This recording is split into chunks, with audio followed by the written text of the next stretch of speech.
everyone, welcome back to my channel. For anyone that's new here, my name's Claire and this is Yoli. And welcome to part 1 of my common houseplant problems breakdown videos, where we're going to be looking at brown leaf tips. I made a video recently all about common houseplant problems and the ways that you can go about treating the issues and fixing them. And in hindsight, I really wish that I'd broken each problem down into its own specific video instead of cramming everything into one long video, which is what I did. So if you're only here for one specific problem, I've decided to section it so that you don't have to sit through half an hour of me waffling on about stuff that could be totally unrelated to you. But yeah, I hope it helps. I will link the full video above and in the description box below if you fancy watching that. And if you've got any questions, let me know in the comments below. So the first problem I'm going to be looking at is brown leaf tips. The tip of the leaf is usually the bit that your plant can essentially afford to sacrifice in order to keep its energy focused on the main areas. So it's usually an early sign when something isn't right. Browning leaf tips are super common, and they can happen for a variety of reasons that I am going to go through. Whatever the reason, I would always recommend chopping the brown bits. They're dead and they won't be magically springing back to life anytime soon. You don't need to chop the whole leaf off. I usually just cut around them, just following the natural shape of the leaf. Getting rid of them means that your plant can focus its energy on the healthy growth and not on the parts that are not savable. This way also you'll know that if the brown tips keep coming back, then something still isn't quite right. So the first reason that brown leaf tips can occur is that your plant isn't getting as much humidity as it needs. I've said this before in a previous video, but just think about how our skin's affected if we're in an environment with really low humidity over a long period. It feels tight and dry and just not good. The exact same thing happens to your tropical humidity-loving plants. Their leaves will begin to dry out, turn brown, and eventually crack. It'll usually start at the tip or the edges, and if the environment doesn't adapt, then it can slowly start to make its way down and cover the whole leaf, and that will be a dead leaf. So yes, crank up the humidity for starters. I tend to have my humidifier set to about 65% at least, and I will always turn it up when I've got the radiators on, because central heating drains so much humidity from the air. If you don't know the humidity of your home, or if you don't have a humidifier, then there are a few things you can do yourself to naturally raise the humidity. You can hang wet clothing over radiators so that the moisture evaporates into the air. You can leave cups of boiling water close to your plants. And grouping plants together also really helps to raise the humidity levels for them. A lot of people think that misting your plants is a replacement for having a humidifier, and it's really not. Yes, misting will slightly raise the humidity levels because the water has to evaporate, but unless you're going to be misting your plants all the time, it's probably not going to be enough to bring the humidity up to the level your plants need permanently. But if you've got the time, then mist away.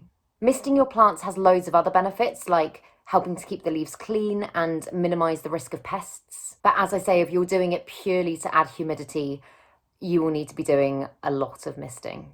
Wow, I just said misting a lot. Now it sounds really weird.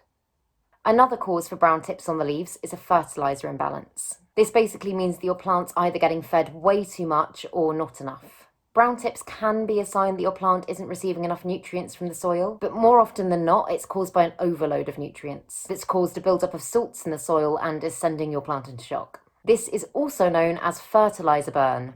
If you never or hardly ever fertilise, then I would just try introducing some natural fertiliser and seeing if that helps. However, if you're already fertilising on a regular basis, I would just recommend cutting down for a while and seeing how your plant responds to this.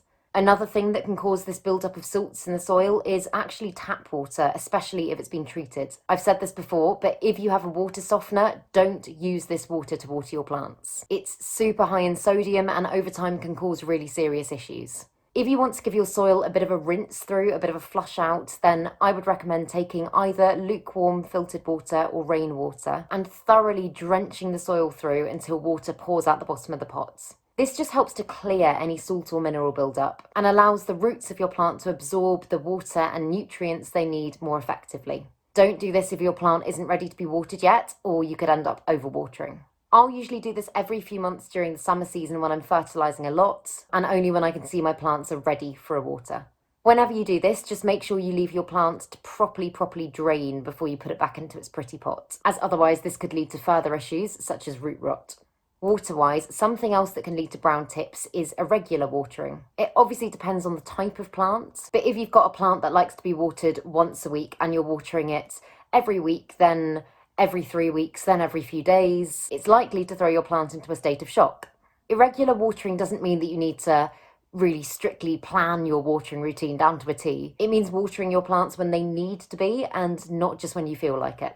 As I've said before, it's important to listen to what your plant needs and respond to that instead of just guessing. For example, Dracaena plants are really prone to brown tips, and they also really like their soil to dry out slightly between waterings. So if I was to water mine today and then throw some more water on it in a few days' time without checking the soil, the plant wouldn't be ready to process that next lot of water, so it would probably start showing signs of stress, one of them being brown tips. If you trim back the brown, increase the humidity, reevaluate your watering and fertilizing, and this is still happening, then I would seriously advise checking the roots of your plants. These are often the root cause, pardon the pun, of issues with your foliage. Healthy looking roots should be full and pale, so if they're dark or shriveled or sludgy, then chances are you have got root rot. This generally happens when you've overdone the watering at some point and your plant hasn't been able to properly drain. Root rot can be a killer if it's left too long, but if you catch it early and treat it, then chances are your plant will bounce back. I will post in the description below about ways that you can treat root rot. Brown leaf tips can also be combined with yellowing leaves, which leads me on to my next point. I really hope you found this video useful. As I say, the full version of the video is in the description box below if you fancy watching that. But yeah, if this was helpful, then please make sure to give this video a thumbs up and subscribe to my channel. I'll be bringing you lots more weekly plant videos soon, so stay tuned.